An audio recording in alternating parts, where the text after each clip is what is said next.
আসসালামু আলাইকুম, সবাইকে মাহে রমজানের শুভেচ্ছা। আজকে এখন ইফতারের টাইম হয়েছে। আমি একটা বিশেষ কাজে বাসা থেকে বের হয়েছিলাম, তো পথিমধ্যে আমাকে আজকের এই সুন্দর ইফতারগুলা স্পন্সর করেছেন পূর্ণিমা রেস্টুরেন্ট।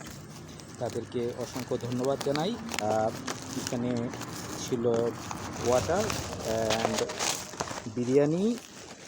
আচ্ছা, বিরিয়ানিটা এই মুহূর্তে খাওয়া সম্ভব না যেহেতু আমি রাস্তায় আছি। আর আছে আপনার ছোলা, মুড়ি, হ্যাঁ, বেগুনি, জিলাপি অ্যান্ড খেজুর। আমি যেহেতু এই ভাজা পোড়াটা বেশি পছন্দ করি, আমি সেটা দিয়ে আগে ট্রাই করি। খেজুরটা আগে খেয়ে নিই একটু। মূলত আজকে যে বিষয়টা নিয়ে আমি কথা বলবো সেটা হচ্ছে কেজিআর কিওয়ার্ড রিসার্চ। আমরা এখন অলরেডি জেনেছি যে কিওয়ার্ড রিসার্চটা কী, কিওয়ার্ড কী জিনিস, কিভাবে সার্চ করতে হয়। এখন আমরা যে জিনিসটা নিয়ে কথা বলবো সেটা হচ্ছে কেজিআর কিওয়ার্ড। এখন আমাদের জানতে হবে প্রথমত কেজিআর কিওয়ার্ডটা কী। কেজিআর কিওয়ার্ডটা হচ্ছে একটা লং টেইল কিওয়ার্ড। আপনারা জানেন কিওয়ার্ড অনেক ধরনের হয়, short tail, long tailed and negative keyword. But আমরা যে কেজিআর কিওয়ার্ড যেটাকে বলবো সেটাকে বলা হবে লং টেল কিওয়ার্ড। এটা মাস্ট বি লং টেল। এখন কেন কেজিআর কিওয়ার্ড ব্যবহার করা হয়? মূলত কেজিআর কিওয়ার্ডটা ইউজ করা হয় ওয়েবসাইট র্যাঙ্ক করানোর জন্য। সাপোজ আপনি ধরেন একটা ওয়েবসাইট, তাদের প্রোডাক্ট হচ্ছে student ID card and notepad, pen, pencil এগুলো সেল করে।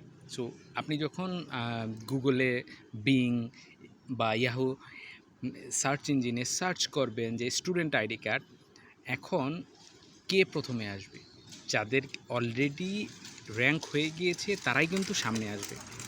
এখন ধরেন আমি আমার পার্সোনাল এক্সপিরিয়েন্স থেকে বলি, লাস্ট উইকে আমি একটা এসইও অপটিমাইজেশনের জব নিয়েছি আপনার একটা অস্ট্রেলিয়ান বায়ারের কাছ থেকে। তার কেজিআর তার ওয়েবসাইটটা মূলত হচ্ছে এই অ্যাক্সেসরিজ সেল করা হচ্ছে, student ID card, wrist band, এগুলা সেল করা। তো এখন তার যে পজিশন, এই right now student ID card দিয়ে যদি আমি সার্চ করি, তার পজিশন আছে গুগলের 6 নাম্বার পেজে 4 নাম্বারে। দ্যাট মিন্স তার এই মুহূর্তে র্যাঙ্কিং হচ্ছে 64। ঠিক আছে, 6 নাম্বার পেজ মানে 60টা, তারপর 4 নাম্বারে হলো 64। ঠিক আছে, এখন তাকে আমি কোন কিওয়ার্ডটা দিয়ে র্যাঙ্ক করানোর চেষ্টা করব? আমি কি তাকে স্টুডেন্ট আইডি কার্ড দিয়ে র্যাঙ্ক করানোর চেষ্টা করব? এটা দিয়ে কি আমি সাকসেস হতে পারবো? কখনোই না।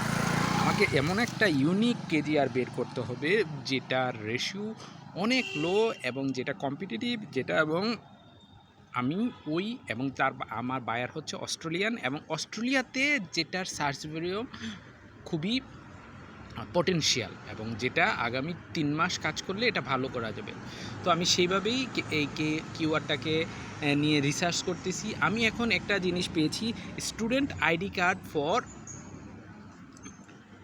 College student. এই নিউজটা নিয়ে আমি ট্রাই করছি এবং আমি এটার সাথে আরও কয়েকটা কেজিআর কিওয়ার্ড অ্যাড করব এবং আশা করি 2 থেকে 3 মাসের মধ্যে আমি 6 পেজ থেকে ফ্রন্ট আপ টু 2nd পেজে চলে আসতে পারবো। কেজিআর নিয়ে আরও অনেক কথা বলবো। আজকে এই মুহূর্তে ইফতারির টাইম হয়েছে, ইফতার সারলাম আপনাদের সাথে কথা বলতে বলতে। দেখা হবে, বাই বাই।